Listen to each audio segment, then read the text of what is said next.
శ్రీమాత్రే నమః. అందరికి ఏడిఎస్కే ఛానల్ ట్రెడిషన్స్ కి స్వాగతం. ఈ రోజు మనం మాట్లాడుకునేది అక్షయ తృతీయ గురించి. ప్రతి ఏడాది వైశాఖ మాసంలో శుక్లపక్షంలో తదియా నాడు అక్షయ తృతీయ పండుగ జరుపుకుంటాము. ఈ నేపథ్యంలో తెలుగు పంచాంగ ప్రకారం అక్షయ తృతీయ ఈసారి ఏ రోజు వచ్చిందో తెలుసుకుందాం. ఈ పండుగకు ఉన్న ప్రాముఖ్యత, శుభముహూర్తాల వివరాల గురించి కూడా ఇప్పుడు తెలుసుకుందాం. ఈ అక్షయ తృతీయ రోజున ఎలాంటి శుభముహూర్తం చూడకుండా ఏ పని చేసినా విజయం దక్కుతుందని చాలా మంది నమ్ముతారు. అంతేకాదు పర్వదినాన బంగారం, వెండితో పాటు ఏదైనా కొత్త వస్తువులు కొనేందుకు చాలా మంది ప్రాధాన్యత ఇస్తుంటారు. అయితే గ్రంథాల ప్రకారం ఈ రోజున విలువైన వస్తువులు కొనడమే కాదు, దాన ధర్మాలు చేయడం వల్ల శ్రీ విష్ణువు, లక్ష్మీదేవి అనుగ్రహం లభిస్తుందని పండితులు చెబుతున్నారు. ఈ నేపథ్యంలో ఈ ఏడాది అక్షయ తృతీయ పండుగ ఏప్రిల్ 30వ తేదీన బుధవారం నాడు వచ్చింది. ఎవరైనా ఈ ఏడాది ఏదైనా కొత్త పని ప్రారంభించాలనుకుంటే అందుకు ఈ రోజు పవిత్రంగా ఉంటుందని పండితులు చెబుతున్నారు. అంతేకాదు ఈసారి వచ్చిన అక్షయ తృతీయ వేళ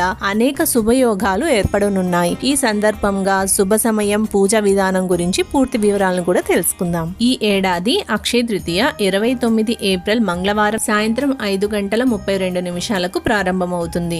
మరుసటి రోజున అంటే ఏప్రిల్ 30వ తేదీన బుధవారం మధ్యాహ్నం 2:13 ముగుస్తుంది. ఉదయం తిథి ప్రకారం ఏప్రిల్ 30వ తేదీ అక్షయ తృతీయ పండుగను మనం జరుపుకుంటాము. ఈ సమయంలో చేసే ఏ పనులు అయినా మంచి విజయాలు సాధించొచ్చని తెలుస్తోంది. ఈ పవిత్రమైన రోజున చాలా మంది బంగారం, వెండితో పాటు విలువైన వస్తువులు కొనుగోలు చేసేందుకు ఎక్కువ ప్రాధాన్యత ఇస్తారని గ్రంథాలలో పేర్కొనబడింది. అంతేకాదు వివాహం, కొత్త ఇంట్లో ప్రవేశించడం, కొత్త వాహనం లేదా ఏదైనా ఆస్తి కొనడం, వ్యాపారం ప్రారంభించేందుకు శుభప్రదంగా ఉంటుందని భావిస్తారు. మీకు తెలుసా, అక్షయం అంటే ఎప్పటికీ తరగనిది అని అర్థం. హిందూ పురాణాల ప్రకారం వేదవ్యాస మహర్షిని శ్రీ మహావిష్ణువు అవతారంగా పరిగణిస్తారు. వ్యాసుడు అక్షయ తృతీయ రోజునే మహాభారతాన్ని రచించడం మొదలుపెట్టాడట. అంతేకాదు ఈ పవిత్రమైన రోజే గంగమ్మ తల్లి దివి నుంచి భూమికి దిగి వచ్చిందట. నిరుపేద అయిన కుచేలుడు బాల్య స్నేహితుడైన శ్రీకృష్ణుడి కటాక్షంతో అక్షయమైన సంపదల్ని పొందిన రోజు కూడా ఇదే. క్షీరసాగర మదనం తర్వాత లక్ష్మీదేవిని శ్రీ మహావిష్ణువు వరించిన రోజు కూడా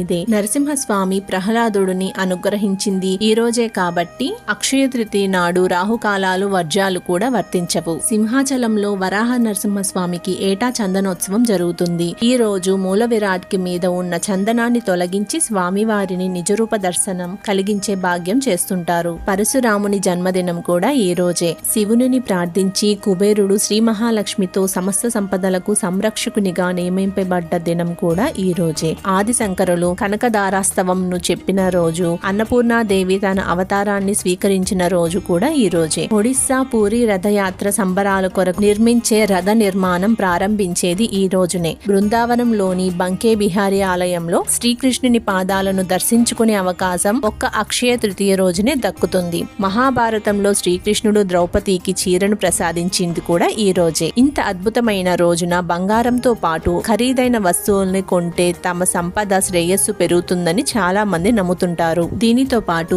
అక్షయ తృతీయ వంటి పవిత్రమైన రోజున లక్ష్మీదేవిని పూజించడానికి ఎంతో పవిత్రంగా భావిస్తాము. శాస్త్రాల ప్రకారం ఈ రోజున శ్రీకృష్ణుడు యుధిష్ఠిరునికి అక్షయ పాత్ర ఇచ్చాడట. ఇందులో ఉండే ఆహారం ఎప్పటికీ పూర్తవలేదు. అందుకే ఈ పవిత్రమైన రోజున దానం చేయడం వల్ల శాశ్వత పుణ్యం లభిస్తుందని పండితులు చెబుతున్నారు. ఈ రోజున తెల్లవారుజామునే అంటే సూర్యోదయానికి ముందే నిద్రలేవాలి. స్నానం చేసి తర్వాత ఉతికిన బట్టలు ధరించాలి. పసుపు రంగు వస్త్రాలను ధరించడం వలన శుభ ఫలితాలు వస్తాయని చాలా మంది నమ్ముతారు. పూజ చేసే చోట ఒక వస్త్రం ఏర్పాటు చేసి అనంతరం శ్రీ లక్ష్మీ శ్రీనివాసునకు ఇంకా కుబేర స్వామికి పూజ చేయాలి. పూజ చేసే సమయంలో తులసి ఆకులు, పండ్లు, పువ్వులు తదితర వాటిని దేవుడికి సమర్పించాలి. పూజ ముగిసిన అనంతరం విష్ణువుకి, లక్ష్మీదేవికి హారతి ఇచ్చి నైవేద్యం సమర్పించి మిఠాయిలను ప్రసాదంగా పంచాలి. ఇంత చక్కటి పర్వదినాన లక్ష్మీదేవిని బంగారంతో అలంకరించి పూజిస్తే ఇల్లు సిరి సంపదలతో కలకలలాడుతుందని అందరి నమ్మకం. అంతేకాకుండా ఈ రోజున చేసే యజ్ఞ, యాగాది క్రతువులు, పూజలు, జపాలు దివ్యమైన ఫలితాన్ని ఇస్తాయని నమ్మకం. ఈ విషయాన్ని పార్వతీదేవికి శివుడు చెప్పినట్టుగా మత్స్య పురాణంలో ఉంది.